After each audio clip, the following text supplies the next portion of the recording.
It's still America first. That's the focus of tonight's angle. Because of President Trump's decisive action in authorizing that B-2 bomber strike on Iran, the regime there has been brought to its knees, agreeing to what will undoubtedly be a historic ceasefire with Israel. Now, we're going to learn more of the specifics and the timing of all of this and bring all of that to you as the details come in. But I thought now would be a good time to re-emphasize two words: America first. The cornerstone of Trump's first two victories, of course, what set him apart from everyone else. Now, think of how we arrived at this moment. The story of 20th century America is how we survived a dangerous period of wars and almost wars. And by the 80s, under President Reagan, we became a nation with unparalleled military power and economic power. It was peace through strength. Remember, Iran was so afraid of Reagan, they released the 52 hostages it was holding minutes after he was inaugurated. Then, by the late 1980s, after 2 terms of Reagan, the USSR was driven to its knees.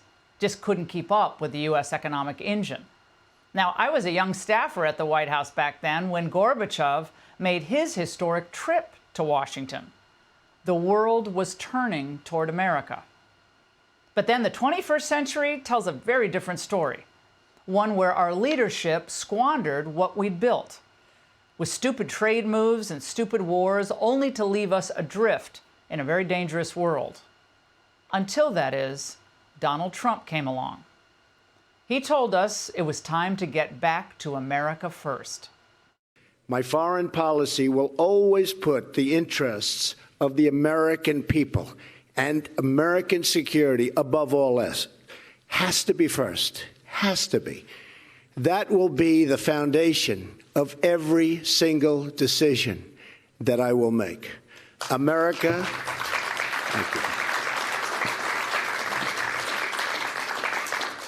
America first will be the major and overriding theme of my administration.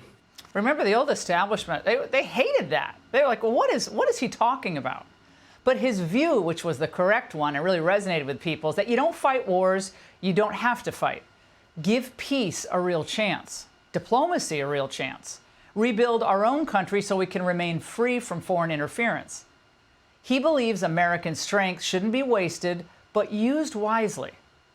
So on Saturday, as our commander-in-chief, with the intel he was given, President Trump made this pivotal decision to move on Iran, believing doing so was in the best interest of our country.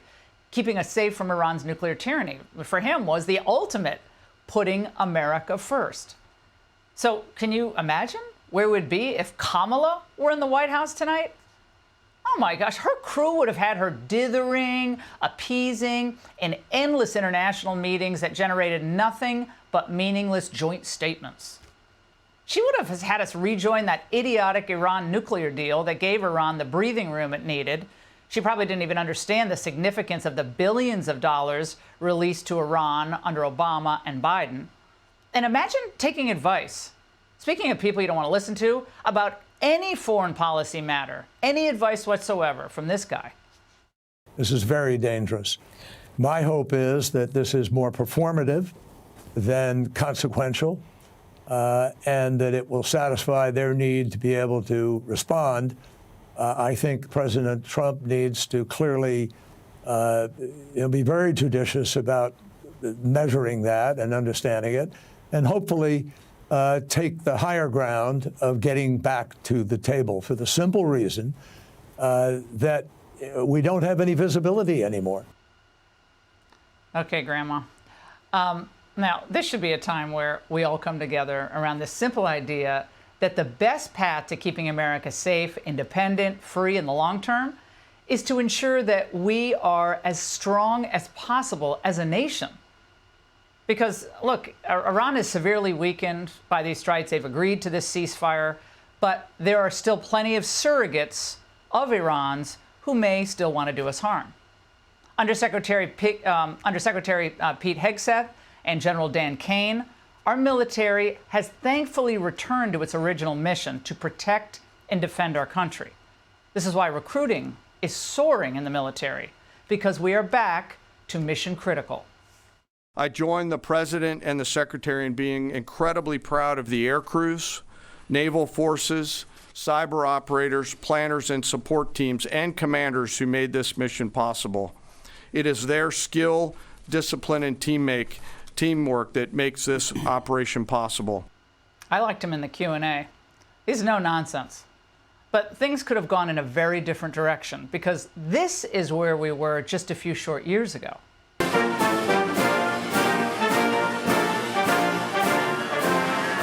Today, we're not here to be strong. We're not here to be courageous, even though for so many of you, just coming to this event is an act of bravery.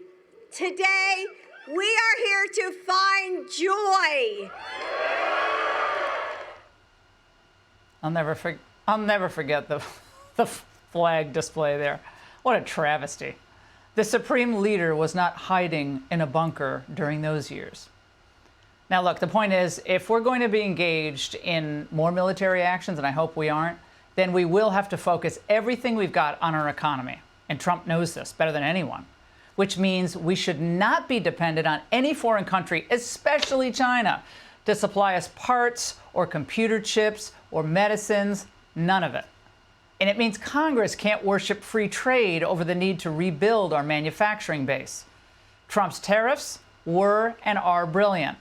And no, costs aren't being passed on to the consumers for the most part. The experts were wrong about that once again. Donald Trump's commitment to restoring America's industrial dominance, it's not just bold, it is absolutely necessary. Yeah, some things in the short term may be a little bit more inconvenient, but in the long run, it means that we survive as an independent nation, not as a supplicant to China or anyone else. And beyond that, especially after tonight, we must be a country that loves itself again. Our schools should reinforce patriotism, not undermine it. If you're a teacher and you spend most of your class time grousing about America, you should be shown the door. We need to go back to a time when America did not rely on foreign workers or illegal labor, when our trade deficits weren't in the hundreds of billions of dollars, when our border was a given. President Trump knows that too.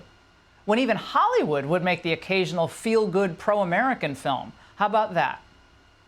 And while we can't turn back time, I know everyone wants to sometimes or another, we can learn the hard lessons once and for all. America first, America always.